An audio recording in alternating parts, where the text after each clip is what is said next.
നമസ്കാരം. Raf talk മലയാളത്തിലേക്ക് ഏവർക്കും സ്വാഗതം. സൂപ്പർ കപ്പിൽ ഇത് കേരള ബ്ലാസ്റ്റേഴ്സ് മോഹൻ ബഗാൻ സൂപ്പർ ജയൻസുമായിട്ട് ഏറ്റുമുട്ടുകയാണ്. വൈകിട്ട് ഇന്ത്യൻ സമയം 4:30 മത്സരം നടക്കുക. മത്സരത്തിന് മുന്നോടിയായിട്ട് മോഹൻ ബഗാൻ സൂപ്പർ ജയൻസിന്റെ മലയാളി സൂപ്പർ താരം സഹൽ അബ്ദുൽ സമദ് ചില കാര്യങ്ങൾ പറഞ്ഞു. സഹലും ആഷി കുരുണീനും ഒക്കെ ഈ സ്ക്വാഡിലുണ്ട്. അപ്പോൾ സഹല് മത്സരത്തിന് മുന്നോടിയായിട്ടുള്ള പറഞ്ഞിട്ടുള്ള കാര്യങ്ങൾ റവ് സ്പോർട്സ് റിപ്പോർട്ട് ചെയ്യുന്നുണ്ട്.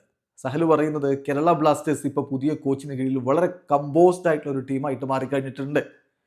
എനിക്ക് ബ്ലാസ്റ്റേഴ്സിൻ്റെ താരങ്ങളെ പേഴ്സണലി അറിയുകയും ചെയ്യാം.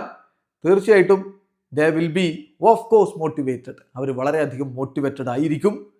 സോ ഡു വി, ഞങ്ങളും അങ്ങനെ തന്നെയാണ്. അതുകൊണ്ട് we hope a good fight toward. ഒരു നല്ല പോരാട്ടം അതാണ് പ്രതീക്ഷിക്കുന്നത്. ഇന്നൊരു നല്ല പോരാട്ടം നടക്കും എന്നുള്ള മുന്നറിയിപ്പാണ് സഹൽ അബ്ദുൽ സമദ് നടത്തുന്നത്. നമുക്കറിയാം, പല പ്രമുഖ താരങ്ങളും ഇല്ലാതെയാണ് MBSC കളിക്കുന്നത്. കേരള ബ്ലാസ്റ്റേഴ്സ് ആവട്ടെ ഈ കളി എങ്ങനെയെങ്കിലും വിജയിച്ച് മുന്നോട്ട് പോകണമെന്ന സ്ഥിതിയിലുമാണ്. 2024-25 സീസണിലെ ISL അത്ര മികച്ചതായിരുന്നില്ലല്ലോ കേരള ബ്ലാസ്റ്റേഴ്സ്. നേരെ ഓപ്പോസിറ്റാണ് മോഹൻ ബഗാൻ സൂപ്പർ ജയൻസ്. ഷീൽഡും നേടി കപ്പ് നേടി നിൽക്കുകയാണ്.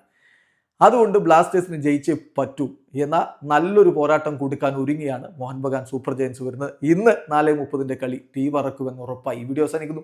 ഫുട്ബോൾ ലോകത്തെ കൂടുതൽ വിശേഷങ്ങളുമായി റാഫ് ടോക്സ് എത്താം.